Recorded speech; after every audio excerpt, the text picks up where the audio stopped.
Buenos días amigos, aquí en Periodista Digital. En esta ocasión tenemos al escritor español Luis G. Martín, quien nos presenta su obra Las manos cortadas. Bienvenido, Luis G. Bien hallados, muchas gracias por invitarme.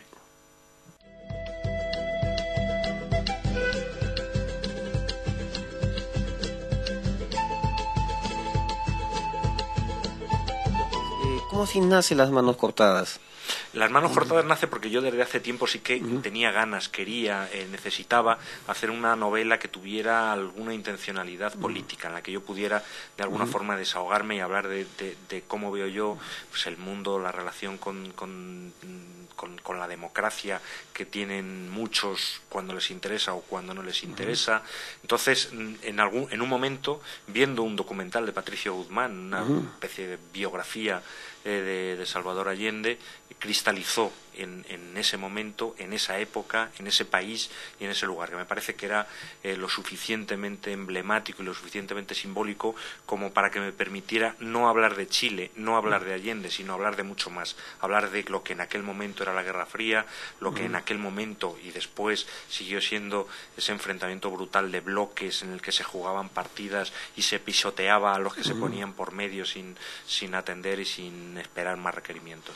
Para elaborar este libro, imagino que te fuiste a Chile, ¿no? Has estado por Chile, has conocido a mucha gente que ha conocido a Allende o ha sido testigo quizás en algún momento. Te debo confesar que mi documentación ha sido casi toda bibliográfica. Evidentemente, cuando estuve en Chile sí que hablé muchísimo de pues eso, de Allende, de Pinochet. Me apetecía saber cómo se vivía todavía el pálpito del país, cómo se vivía aquello que fue una ruptura entre dos bloques, entre esa mitad desencantada que vio como ese sueño de nuevo de justicia o de revolución en letra pequeña se desbarataba y ese otro bloque enfurecido que estaba detrás del golpe y que empujó al golpe y que siguió y mantuvo a Pinochet durante tantos años en el poder. Aunque parezca mentira, a día de hoy quizás hay una cierta parte de la sociedad chilena que todavía sigue fracturado, ¿no? Aunque parezca mentira, ¿verdad? Parezca mentira. A mí me parece mentira, pero es así, es verdad. Llegas vamos, no hace falta ir a Chile, basta con ver los telediarios para ver que en estos momentos casi recientes, convulsos de cuando Pinochet murió, todavía había gente. O cuando fue detenido en Londres, bueno, ¿no? Porque mucho más todavía. En una calle estaban los antipinochetistas y no solo le defendían, sino que le veneraban y rezaban y pensaban que el bien se encarnaba en él. A mí me produce estupor ver cómo puede funcionar la mente de una persona que además se tiene por persona de bien, para defender que un asesino de esa calaña pueda ser tomado por persona de bien.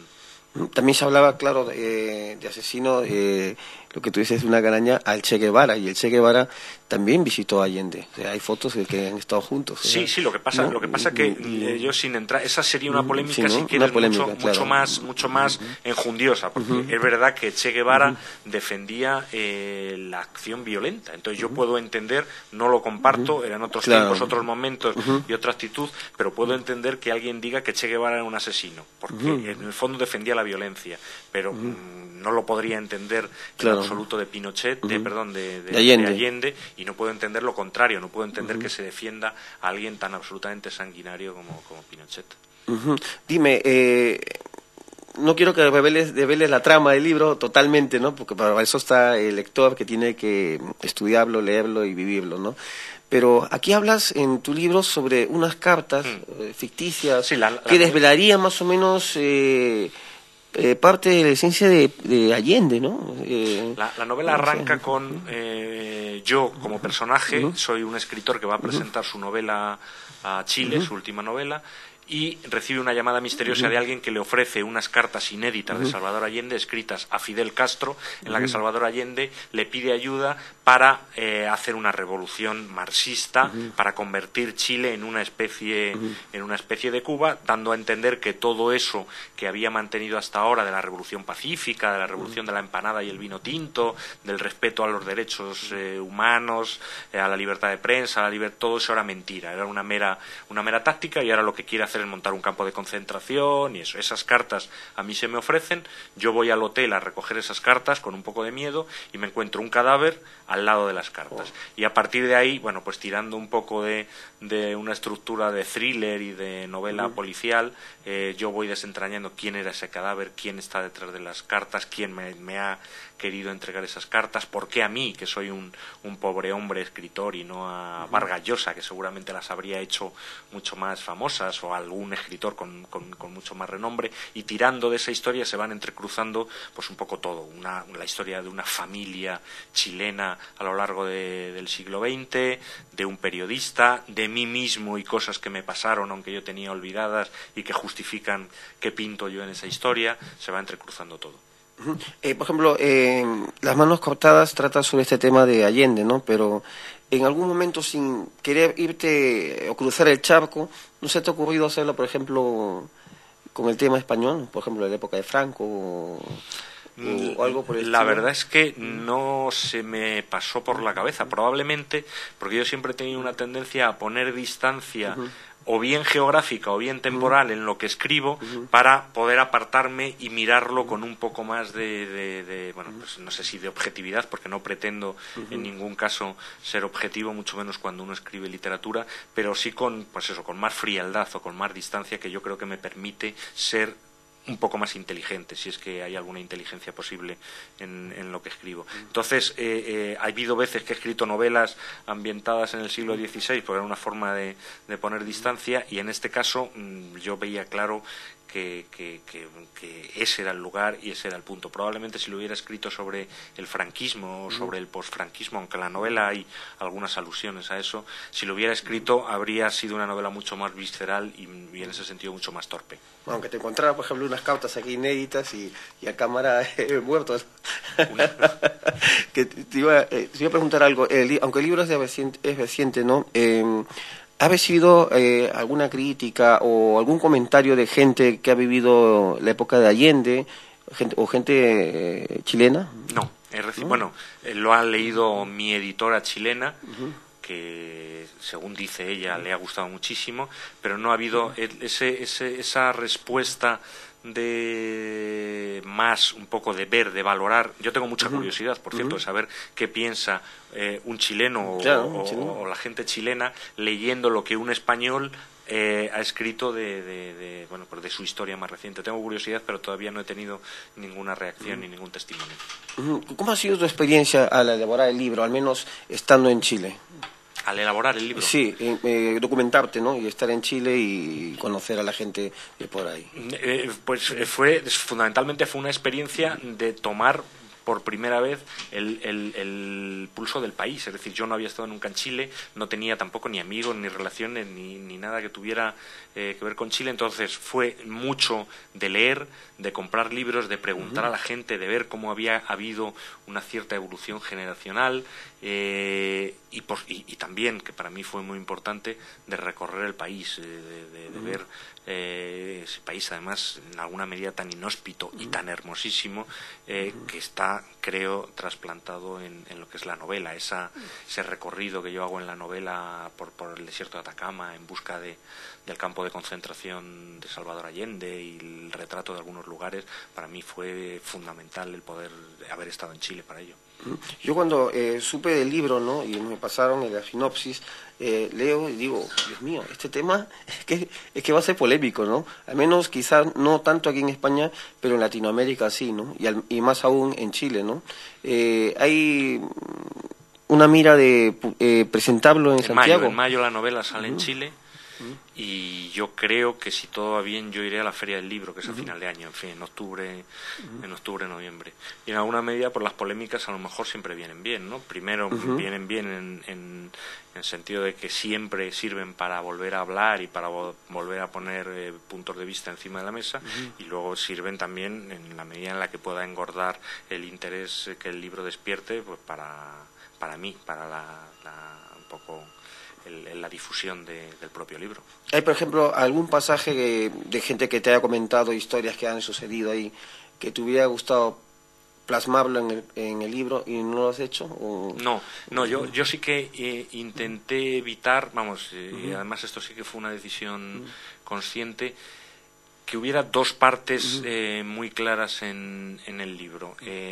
Muy claras, absolutamente entremezcladas, es decir, no se pueden separar. Pero una es la de los hechos históricos, la de o sea, cosas que uno puede encontrar en los libros de historia claramente, y otro, toda la parte de personajes que son los que sostienen todo el andamiaje del libro, que son absolutamente inventados y absolutamente ficticios y que no cuentan nada que yo haya conocido como testimonio real. Otra cosa es que cuando yo hablo de algunas, de casi todas las situaciones, de determinadas situaciones de privilegio de una clase social, de las torturas que se producen justo en el posgolpe de Pinochet, cuando se reconstruye todo eso, evidentemente estoy echando mano de todo lo que yo he leído y de los testimonios que he leído y visto en documentales.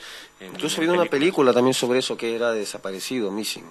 Sí, yo creo que fue la primera vez que yo supe del golpe, porque yo nací en el año 1962, yo en el 73 tenía 11 años, y aparte de tener 11 años debía ser bastante pavo y estaba alejado del mundo real. O sea, quiero decir que no me enteré de que hubo un golpe de Estado en Chile, ni sabía qué era Chile realmente. Y probablemente yo recuerdo que esa película la debí ver pues cuando la estrenaron, la película de Costa Gabras. Yo debía tener 17 años, una cosa así, y fue la primera vez que yo tuve conciencia de que hubo un golpe, y que hubo un golpe en el que la CIA, además, intervino de una manera decidida y brutal. A tu parecer, ¿crees realmente que se dice mucho, pero hay mucha leyenda en la muerte de Salvador Allende, que se suicidó, murió en el bombardeo? Con gente que has hablado ya, ¿qué te han dicho? No, pues yo creo que eso está... Hay algo que a mí me inquieta mucho y me inquieta cada vez más, que es la capacidad que tiene un determinado núcleo de gente en cada país, no sé si en todos, pero desde luego en España lo hay en Chile, de reescribir la historia a su antojo y en su beneficio. Está claro, de esto he leído libros, hay libros enteros dedicados a la muerte de Salvador Allende. Hay quien todavía sigue sosteniendo la teoría de que a Salvador Allende lo mató un militar cubano por orden de Fidel Castro, porque Salvador Allende se negaba a suicidarse, por supuesto, y lo que quería era entregarse y abandonar el país. Entonces, como eso a Fidel Castro le parecía mal, porque eso era humillarse y tal, lo mató para fingir que se suicidaba. O sea, hay unas novelas absolutamente, esas sí que son novelas inventadas alrededor, no solo de la muerte, pero también de la muerte de Salvador Allende, que son absolutamente inverosímiles. Está claro que Salvador Allende, por todo tipo de testimonios de primera mano, decidió suicidarse en un determinado momento. Cuéntanos, Luis, ¿en qué situación se encuentra la literatura en España ahora mismo?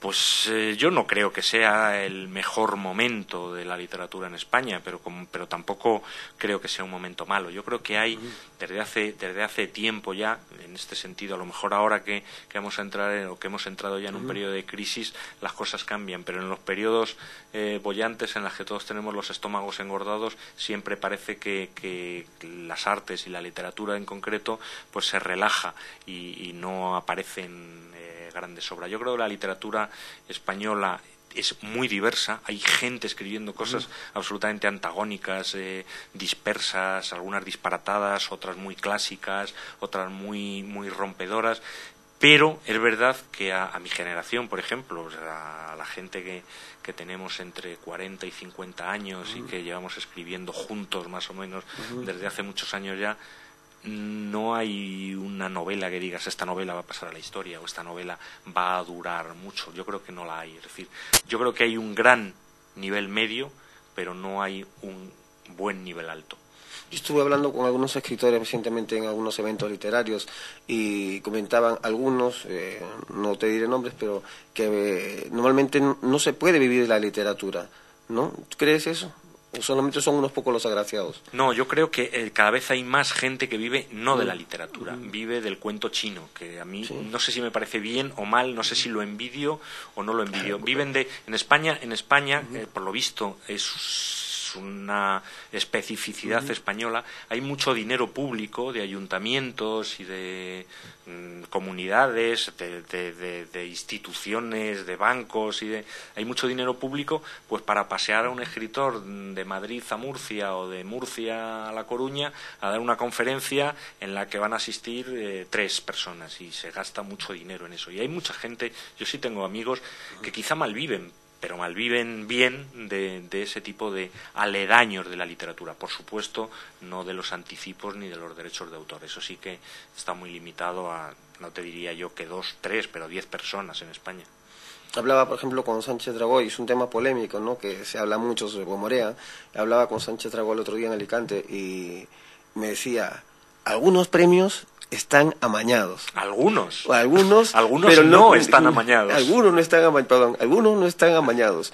¿Tú crees eso también? O sea, no, yo creo claramente que, vamos, yo normalmente, como todos los que estamos en más o menos próximos al mundo editorial o al mundo literario, yo hay algunos premios que los sé 3 días antes de que se han fallado, y yo tengo algún amigo, tampoco voy a decir nombres, que le han llamado y le han dicho, ¿quieres ser finalista o quieres ganar este premio? Y antes de entregar la novela incluso. Está claro que los grandes premios están amañados, casi todos los grandes premios están amañados.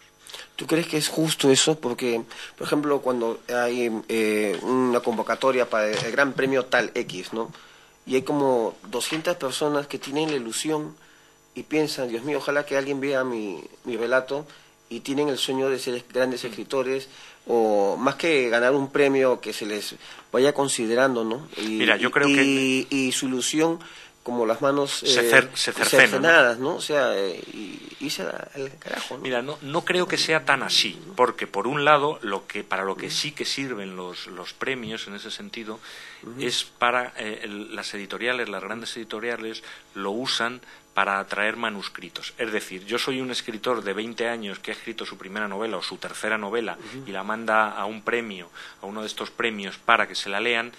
No va a ganar, nunca va a ganar, sobre todo determinados premios, pero sí que es posible que en la lectura que hagan los lectores de esas novelas, que sí que las hacen, digan, hombre, esta novela está interesante, y al final acaben contratándosela, con lo cual es una forma de granero, se convierte en eso, en un granero de posibilidad de nuevos escritores, mientras que si lo hubieran mandado simplemente por correo ordinario, a lo mejor habría seguido otra suerte. Pero por otro lado, es verdad que es profundamente inmoral. O sea, este año, cuando Fernando Savater gana el Premio Planeta y le preguntan,